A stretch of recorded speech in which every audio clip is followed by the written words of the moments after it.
مولاي صل وسلم دائما أبدا على حبيبك خير الخلق كلهم۔ پہلی بات تو یہ ذہن میں رہے کہ رمضان المبارک کا جیسے ہی آغاز ہوتا ہے تو سب سے پہلا کام ہر مسلمان یہ کرتا ہے کہ ارادہ کرتا ہے کہ میں نے انشاءاللہ رمضان المبارک میں قرآن یا تو مسجد میں جا کے سننا ہے یا میں نے گھر پر اس کی تلاوت کرنی ہے۔ ہماری خواتین بھی یہی کرتی ہیں، ہمارے نوجوان بھی یہی کرتے ہیں، ہمارے بزرگ بھی یہی ارادہ کر لیتے ہیں کہ ہم قرآن پڑھیں گے، قرآن سنیں گے، اور قرآن جتنا بھی ہو سکا مدارس میں مساجد میں پھر درس قرآن کا سلسلہ بھی شروع ہو جاتا ہے، کچھ تفہیم قرآن کا سلسلہ شروع ہو جاتا ہے۔ تو شاید اس سال ان میں سے بہت سے سلسلے ہمارے لیے مشکل ہو جائیں۔ ابتدائی دنوں میں تو ابھی ایسا ہی یقین ہونے لگا ہے۔ اگر یہ صورتحال بنتی ہے تو ہم نے اس کو کس طرح مینج کرنا ہے، یہ باتیں آج کی گفتگو میں سمجھنا ضروری ہے۔ تو جو ضروری باتیں سمجھنے کے قابل ہیں، جن کو ہم نے اپنے ذہن میں بٹھانا ہے، ان میں سے ایک بات سر فہرست تو یہ ہے کہ ہم نے آج سے ہی یہ ارادہ کرنا ہے کہ لاک ڈاؤن میں گھر تو بیٹھے ہی ہیں، کیوں نہ قرآن کریم کو پڑھنا شروع کر دیا جائے۔ آپ یہ تو سنتے ہی ہیں کہ قرآن پڑھنے کا ایک حرف اگر کوئی قرآن کی تلاوت کرتا ہے تو اللہ تبارک و تعالیٰ اس کو 10 نیکیاں عطا کرتا ہے، 2 پڑھتا ہے تو 20 عطا کرتا ہے۔ یہ میری اور آپ کی بات نہیں، اللہ کے رسول صلی اللہ علیہ وسلم کا ارشاد گرامی ہے۔ لیکن اس سے زیادہ ایک اہم بات یہ ہے، وہ بھی اللہ نے اپنی مقدس کتاب میں ہی بیان کی۔ افلا یتدبرون القرآن، اللہ تبارک و تعالیٰ فرماتا ہے کہ تمہیں کیا ہے کہ تم اللہ کے قرآن میں تدبر، غور و فکر کیوں نہیں کرتے؟ غور و فکر کس طرح ہوگی؟ غور و فکر یہ نہیں کہ میں ایک پیج کو کھول لوں، اپنے سامنے میں ایک پیج کو رکھ لوں تو میں کہوں یہ پیج کس طرح بنا ہوگا، یہ کیا بنا ہوگا۔ نہیں، غور و فکر یہ ہے کہ ہم اللہ کی کتاب کو، اس کی 1 2 3 آیات طیبات کو ہم سمجھ کے پڑھنے کی نیت اور ارادہ کر لیں۔ اللہ تبارک و تعالیٰ قرآن میں یہ ارشاد فرماتا ہے کہ ہم نے قرآن پڑھنے والوں کے لیے آسان بنا دیا ہے۔ وَلَقَدْ يَسَّرْنَا الْقُرْآنَ لِلذِّكْرِ فَهَلْ مِن مُدَّكِرٍ، ہم نے قرآن پڑھنے والوں کے لیے آسان بنا دیا ہے۔ جو قرآن پڑھنا چاہتا ہے اللہ تبارک و تعالیٰ نے اس کے لیے آسان بنا دی ہے، اس کی تلاوت بھی آسان بنا دی ہے، پر لطف بھی بنا دی ہے، اور دوسرا یہ اللہ تبارک و تعالیٰ کی طرف سے انعام ہے کہ جو اس کو سمجھنا چاہتا ہے اللہ تبارک و تعالیٰ اس کے لیے بھی اسے سمجھنا بھی آسان کر دیتا ہے۔ لیکن سمجھنا تو ہم نے خود ہی ہے۔ ہم کسی سے مدد تو لے سکتے ہیں، کسی اپنے علاقے کے عالم دین سے لے سکتے ہیں، آن لائن کسی سہولت سے فائدہ اٹھا سکتے ہیں، لیکن ارادہ تو ہم نہیں کرنا ہے۔ یعنی کوئی گھر آ کے ہمیں قرآن سمجھانے سے تو رہا۔ تو اس لیے اللہ کے رسول صلی اللہ علیہ وسلم نے ارشاد فرمایا خیرکم من تعلم القرآن، فرمایا کہ تم میں سے بہترین شخص وہ ہے جو قرآن کسی کو سکھا دیتا ہے۔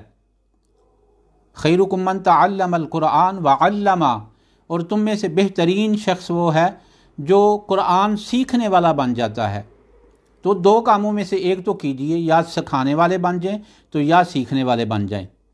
تو اگر آپ قرآن سمجھنا سیکھنا شروع کر دیں گے تو 30 دن رمضان المبارک کے ہیں، آپ کو گھر میں فرصت بھی ملی، آپ ابھی سے لاک ڈاؤن میں بیٹھے ہوئے ہیں، تو اگر آج سے ہی آپ ارادہ کر لیتے ہیں کہ ہم نے انشاءاللہ رمضان المبارک کے جو بابرکت ایام ہیں، ابھی جو دن چل رہے ہیں، ان میں سے ہم نے کچھ نہ کچھ قرآن ضرور سیکھنا ہے۔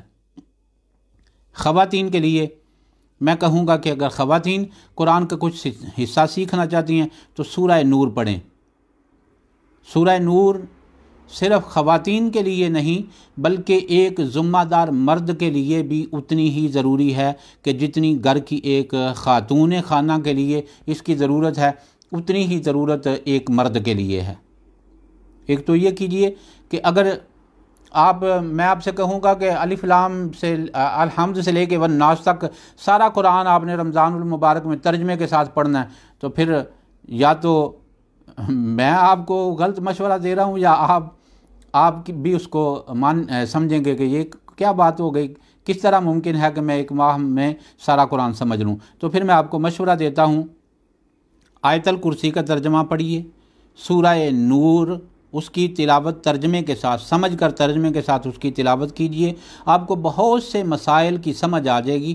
تو پھر اگر اللہ کی توحید کو سمجھنا ہے تو ایک آیت الکرسی لے لیجئے اور چاروں کل ان کا ترجمہ لے لیجئے۔ شان رسالت مآب صلی اللہ علیہ وسلم کو سمجھنے کا اگر دل چاہے تو سورہ دہا، علم نشرح اور انا اعطیناک الکوثر پڑھ لیجئے۔ اگر آپ کا دل یہ کر رہا ہو کہ آپ چاہتے ہیں کہ میں قرآن کے بارے میں سمجھوں تو انا انزلنا سورہ قدر اس کو بعد ترجمہ ذرا سیکھ لیجئے۔ سورہ قدر کو سیکھیں گے تو آپ کو اللہ کی مقرر کی ہوئی کچھ خاص راتوں کی فضیلت کا اندازہ بھی ہو جائے گا، اور اس کے ساتھ ساتھ اللہ تبارک و تعالیٰ آپ کو جو اگر آپ نے قرآن کے بارے میں سمجھنا ہے، خاص راتوں کے بارے میں، تو سورہ قدر کو پڑھیے۔ اگر اللہ کی توحید کو سمجھنا ہے تو آیت الکرسی کو پڑھ لیجئے۔ اگر آپ کے ذہن میں کچھ مسائل سیکھنے ہیں، کچھ پاکی پلیدی کے، خواتین کے، کچھ نکاح طلاق کے، تو سورہ بقرہ میں سے کچھ منتخب رکوع ہیں، یعنی دوسرے پارے میں سے ان رکوع کو کسی عالم دین سے مشورہ کر کے ان کی تلاوت کر لیجئے۔ آپ کو طلاق کے اس طرح کے مسائل جو ہیں وہ آپ کی سمجھ میں آ جائیں گے۔ یہ آپ پہ ڈیپینڈ کرتا ہے آپ سیکھنا کیا چاہتے ہیں۔ تو میں یہ عرض کروں گا کہ کچھ نہ کچھ سیکھنے کا ارادہ ضرور کر لیجئے۔ یہ آپ نے کرنا ہے۔ آپ گھر بیٹھے ہیں تو آپ یہ کہہ رہے ہیں ٹائم نہیں جی گزرتا، بس جی سارا دن بستر پہ لگے ہوئے ہیں، تو بستر پہ لیٹے لیٹے بھی آپ یہ کام کر سکتے ہیں۔ تو کچھ ٹائم بستر سے اٹھیے، باوضو ہو جائیے، تو اللہ کے بارگاہ میں مصلی پر بیٹھ جائیے، قرآن کھول لیجئے، ترجمے کے ساتھ قرآن کو کھول کے تو اس کی چند آیات طیبات کو سمجھ کر پڑھنے کی سعی کریں۔ ہم نے ایک سبق بڑا آسانی سے پڑھ لیا ہے۔ وہ سبق کیا ہے؟ ہم 2 لفظوں میں بات اپنی مکمل کر دیتے ہیں۔ یہ دیکھیے نا جی، مولوی قرآن کی فضیلت تو بیان کرتے ہیں لیکن اس کو ترجمے سے پڑھنا نہیں سکھاتے۔ بھائی اگر میں آپ سے ایک سوال کروں کہ ٹھیک ہے آپ کی بات کو میں مان لیتا ہوں کہ مولوی اپنے شعبے میں کوتاہی کرتے ہیں، کوتاہی کرتے بھی ہیں، یعنی ساری دنیا ایک طرح کی تو نہیں، ہم میں سے بھی بہت سے ایسے ہیں کہ جو اپنے شعبے میں وہ پورا حق ادا نہیں کر پاتے، بہت سے ایسے ہیں کہ جو اپنی اوقات، اپنی حیثیت سے بڑھ کر محنت کر کے تو لوگوں کو دین کی تعلیم دے رہے ہیں۔ یہ تو ہر ایک کی طبیعت بہرحال مختلف ہے، لیکن میں بحیثیت مولوی ایک آپ سے سوال کرتا ہوں کہ مولوی کے پاس جب آپ نے بچہ بھیجا تھا تو آپ نے کبھی غور کیا کہ کیا اس بچے کی عمر ہے کہ اس کو ترجمہ وہ سیکھنے کی اس میں ابھی قابلیت ہو؟ نہیں تھی، ابھی تو الف با اس نے سیکھنا تھا، تو وہ مولوی نے سکھا دیا۔ پھر اس کے بعد آپ نے بچے کو کالج بھیجا، یونیورسٹی بھیجا، آپ نے ایم فل کی ڈگریاں اس کو کروا دیں، آپ نے کیا کیا کورس کروا دیے، لیکن آپ نے کبھی پوچھا کہ بھائی قرآن میں سے تم 20 سال سے یونیورسٹی تک تم پہنچ آئے ہو، 20 سال ہو گئے ہیں تمہیں پڑھتے ہوئے، تو اس میں تم نے کتنا قرآن سیکھا ہے؟ کیا یہ ساری مولوی کی ذمہ داری تھی کہ وہ یونیورسٹی میں بھی آپ کے پیچھے آتا؟ کیا یہ ساری ذمہ داری ایک محلے کے امام مسجد کی تھی کہ آپ کے کالج کی بھی خبر گیری کرتا؟ یہ ذمہ داری ماں کی ہے، یہ ذمہ داری باپ کی ہے، یہ ذمہ داری ہم سب کی ہے۔ ہم سب اس ذمہ داری کو پہچانیں۔ جب تک ہم خود اس ذمہ داری کو نہیں پہچانتے تو کسی ایک کے سر پہ بانڈا پھوڑ دینے سے کچھ بھی نہیں ہوگا۔ آپ اگر یہ سمجھ رہے ہیں کہ ہم کسی کو قصوروار کہہ کے تو اپنی جان چھڑوا لیں گے، ایسا نہیں ہوگا۔ قرآن سیکھنے کا مشورہ سب سے زیادہ ایک امام مولوی مدرس ہی دیتا ہے۔ اب ڈیپینڈ کرتا ہے کہ آپ اس میں سے کتنا لیتے ہیں۔ ابھی سکرین پہ میں ساتھ ساتھ چونکہ نظر بھی چل رہی ہے تو میں دیکھ رہا تھا وسیع سجاد صاحب کہہ رہے ہیں کہ سورہ رحمان، میں نے جو اس سے پہلے چند آپ کو صورتیں جو بتائی ہیں ان کو کسی اور ضمن میں نے بیان کیا ہے۔ قرآن کی دلہن کہا گیا ہے سورہ رحمان کو، اور آج کل کے بہت سے ڈاکٹروں کے مشاہدے اور تجربے یہ ہیں کہ جو شخص آپ میں سے بیمار ہو، اگر وہ مستقل طریقے سے سورہ رحمان کی تلاوت سنتا ہے، بعض ڈاکٹروں کا تو خیال ہے کہ صرف قاری عبد الباسط کی آواز میں سنیں، لیکن قاری عبد الباسط کی آواز ہو یا کسی بھی حسن سے پڑھنے والے قاری کی آواز میں آپ اگر سورہ رحمان سنتے ہیں تو وہ بہت سی بیماریوں کی خود بہت شفا ہے۔ اللہ تعالیٰ نے قرآن میں یہ فرمایا وَنُنَزِّلُ مِنَ الْقُرْآنِ مَا هُوَ شِفَاء۔ اللہ تعالیٰ فرماتا ہے ہم نے قرآن کو نازل کی ہے وَنُنَزِّلُ مِنَ الْقُرْآنِ مَا هُوَ شِفَاء، اور اس میں ہم نے شفا رکھی ہے، وَرَحْمَةٌ لِّلْمُؤْمِنِينَ، اور اس میں ہم نے مومنوں کے لیے رحمت رکھی ہے۔ لیکن ایک اور بھی بات ساتھ میں بتائی ہے وَلَا يَزِيدُ الظَّالِمِينَ إِلَّا خَسَارًا، اس میں ہم نے ظالموں کے لیے گھاٹا بھی رکھا ہے، یعنی سارا کچھ اس میں نفع ہی نفع نہیں۔ اگر کوئی ظالم ہو، بدبخت ہو، قرآن تنقیدی نظر سے پڑھے تو پھر اس کے لیے اس میں گھاٹا ہے، یعنی خسارہ ہی خسارہ ہے، اس کے لیے اس میں کوئی نفع نہیں۔ اس لیے قرآن کو جب بھی پڑھنے کا دل آپ کا چاہے تو قرآن اس انداز سے پڑھیے، اس طرح سے قرآن پڑھیے کہ آپ کی نیت و ارادہ یہ ہو کہ میں انشاءاللہ قرآن سے سیکھوں گا، تو آپ کی جو طلب ہوگی آپ کو وہ ملے گا۔ حضرت علی رضی اللہ تعالیٰ عنہ کے پاس ایک داہریہ آ گیا، کہنے لگا آپ کہتے ہیں قرآن میں ہر چیز کا بیان ہے، تو کیا میری اور آپ کی داڑھی کا بھی بیان قرآن میں ہے؟ حضرت علی رضی اللہ تعالیٰ عنہ فرماتے ہیں ہاں، تیری داڑھی کا اور میری داڑھی کا ذکر بھی قرآن میں ہے۔ وہ کہنے لگا کہاں ہے بتائیے مجھے۔ حضرت علی نے ایک آیت طیبہ پڑھی، ابھی آیت کریمہ میرے ذہن میں نہیں چل رہی، لیکن میں اس کا ترجمہ عرض کر دیتا ہوں کہ جس کی حسن اتفاق یہ تھا کہ حضرت علی رضی اللہ تعالیٰ عنہ کی داڑھی گھنی تھی، بالوں کی کثرت تھی، یہ صرف اس کا جواب تھا۔ یعنی اب اگر اس کو ہم کسی اور پر لے کر نہیں جا سکتے، ہم یہ نہیں کہہ سکتے تیری سے میری داڑھی دی گل ہے، نہیں، یہ وہ اس موقع پر، حاضر موقع پر اس کا جواب تھا۔ حضرت علی کی داڑھی گھنی تھی، زیادہ بالوں والی تھی، وہ جو سوال کرنے والا تھا اس کی داڑھی میں بہت کم بال تھے۔ تو آپ نے قرآن کریم کی آیت پڑھی کہ زمین اچھی ہو تو فصل اچھی ہوتی ہے، بری زمین ہو تو فصل بھی برا دیتی ہے۔ میری زمین اچھی ہے تو میری داڑھی گھنی ہے، تیری زمین بری ہے تو تیری فصل جو ہے وہ بھی اتنی اچھی نہیں۔ یہ اس کا جواب تھا۔ یعنی قرآن سے جب انسان، کہنے کا مقصد یہ ہے کہ آپ قرآن میں سے جب کچھ حاصل کرنا چاہتے ہیں تو اللہ تبارک و تعالیٰ آپ کی مدد کرتا ہے، آپ کی اس سلسلہ میں اللہ تبارک و تعالیٰ رہنمائی کرتا ہے۔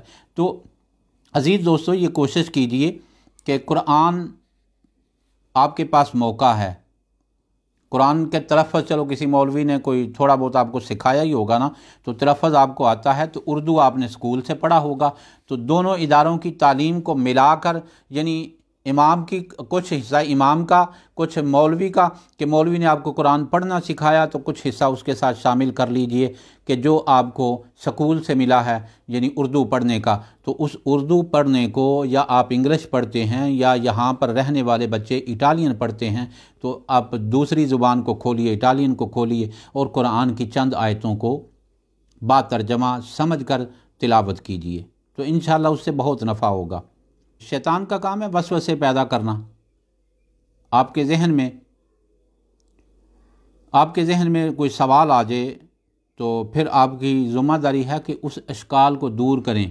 ترتیب سارا قرآن ہی پڑھنے والا ہے، میں نے تو صرف چند اشارے دیے، باقی اگر آپ قرآن کا کوئی حصہ بھی کھولیں گے تو وہ نور علی نور ہے، اس میں سے انشاءاللہ آپ کو نفع تو ملنا ہی ہے انشاءاللہ، اللہ نے چاہا تو سورہ نساء پڑھیں گے تو خواتین کے بہت سے مسائل آپ سیکھیں گے سورہ نساء میں۔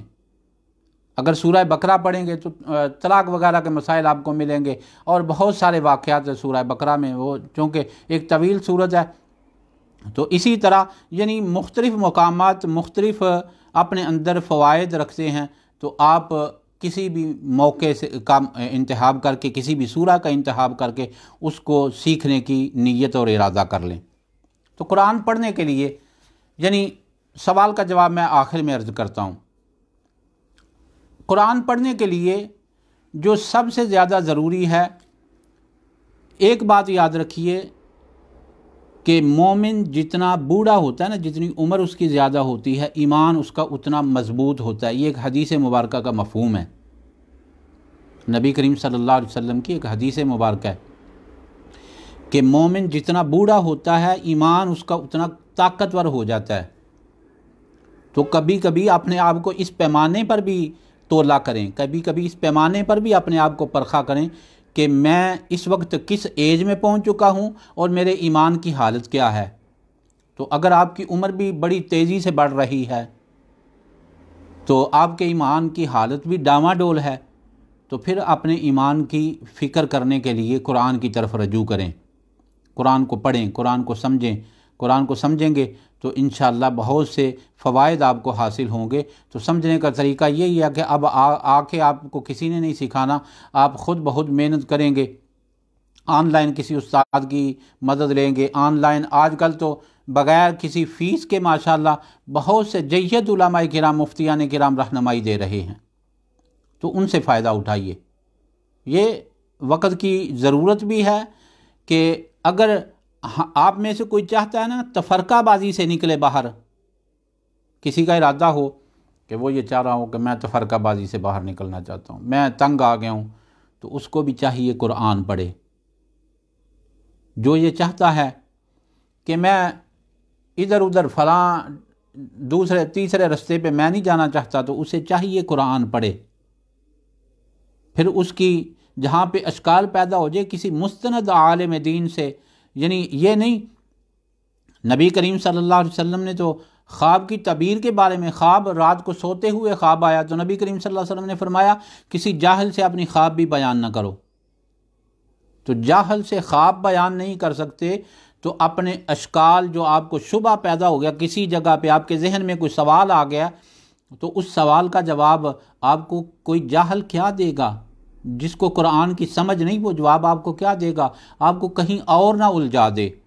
اس لیے جب قرآن کی تلاوت کرتے ہوئے کوئی سوال ذہن میں آ جائے تو کسی مستند عالم دین کی طرف رجوع کریں، تو پھر انشاءاللہ آپ کا ایمان خراب نہیں ہوگا۔ اللہ تعالیٰ نے قرآن کریم میں یہ ارشاد فرمایا، قرآن پڑھ کے صرف اور صرف قرآن پڑھ کے ہدایت ہی نہیں ملتی۔ بہت سے قرآن پڑھنے والے ایسے ہیں کہ یضل بہ کثیرا، بہت سے قرآن تو پڑھتے ہیں لیکن یضل گمراہی کی طرف چلے جاتے ہیں، ویہدی بہ کثیرا، بہت سے ہدایت کی طرف جاتے ہیں۔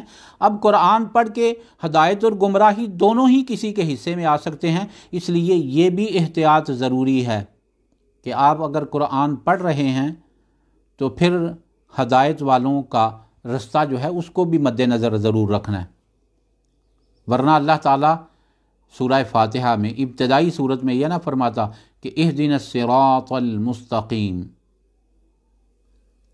اے اللہ کریم مجھے سیدھے راستے پر چلا۔ سیدھا راستہ کیا ہے؟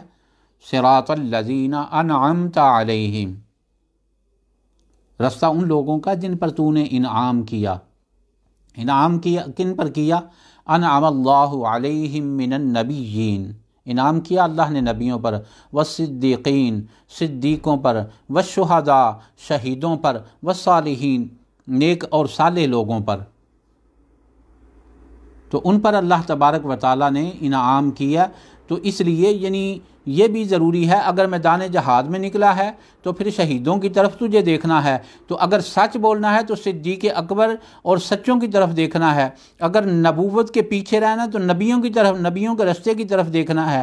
تو اگر تو اللہ والوں کے رستے پر چلنے کا ارادہ کر چکا ہے تو پھر اللہ والے جن کے بارے میں، اللہ والا کون ہے؟ جن کے بارے میں اہل علم کے اندر مشہور ہو کہ وہ نیک آدمی صالح ہے، وہ اللہ والا ہے۔ ایک ہوتا ہے جاہلوں کے نزدیک کوئی مشہور ہو جاتا ہے، تو جاہلوں کے نزدیک تو بہت سے گلوکار بھی مشہور ہیں، جاہلوں کے نزدیک تو بہت سے ٹک ٹاک پہ آج کل کے زمانے کے مطابق اگر بات کریں تو بہت سے ایسے ہیں کہ وہ ٹک ٹاک پہ بیٹھے لیکن دنیا بھر کے لوگ ان کو جانتے ہیں۔ صرف مشہوری نہیں دیکھی جاتی بلکہ اہل علم جس کے بارے میں کہیں کہ یہ سچا آدمی ہے، صالح ہے، اللہ کا ولی ہے، تو اس کو اللہ کا ولی جانیے، پھر اس کے پیچھے چلنے کی سعی کیجیے۔ قرآن پڑھیے، اللہ والوں کی صحبت میں رہنے کی کوشش کیجیے۔ صحبت میسر نہ ہو تو ان کے ارشادات کو سنیے، اللہ والوں کی باتوں کو سنیے۔ ضروری نہیں کہ آپ یہاں یورپ میں بیٹھے ہیں تو آپ کو صحبت کہاں سے میسر ہوگی؟ تو صحبت اگر میسر نہیں تو پھر اس کا حل کیا ہے کہ آپ اس کے حل کے لیے آپ ان اللہ والوں کی باتوں کو آپ سنیں۔ چند دوستوں کے مشورے بھی ساتھ میں آگے تو میں نے چند گزارشات آپ تک پہنچا دیں۔ اگر آپ خواتین کے مسائل سے کچھ دلچسپی رکھتے ہیں، ہماری مائیں بہنیں بیٹیاں رکھتی ہیں، تو سورہ نساء پڑھیں۔ اگر آپ اللہ کی توحید کو سمجھنا اور سیکھنا چاہتے ہیں تو آیت الکرسی پڑھ لیجئے، پھر آخری صورتیں جو ہیں وہ ان کو پڑھ لیجئے۔ اگر شان رسالت مآب صلی اللہ علیہ وسلم کو سمجھنا چاہتے ہیں، سورہ نجم کی تلاوت کیجئے، سورہ قلم کی کچھ آیتیں پڑھیے۔ آپ اگر شان رسالت مآب صلی اللہ علیہ وسلم کو سمجھنا چاہتے ہیں، والضحیٰ، الم نشرح والتین پڑھیے۔ شان رسالت کو سمجھنا چاہتے ہیں، انا اعطیناک الکوثر پڑھیے۔ نبی کریم صلی اللہ علیہ وسلم کے دشمنوں کے معاملات کہ اللہ نے دشمنوں کے ساتھ کیا رویہ اختیار کیا، تو پھر سورہ لہب ہی پڑھ لیجئے۔ تو اسی طرح آپ کے دل میں کوئی راتوں کی فضیلت جاننے کا شوق ہے تو سورہ قدر پڑھ لیجئے۔ قرآن کی فضیلت جاننے کا شوق ہے تو پھر بھی سورہ قدر میں اللہ تبارک و تعالیٰ نے اس کو بیان کر دیا ہے۔ تو اس لیے احباب ذی وقار، آج کی گفتگو کو سمیٹتے ہوئے میں یہیں گزارش کروں گا کہ اللہ تعالیٰ مجھے اور آپ کو عمل کی توفیق عطا فرمائے۔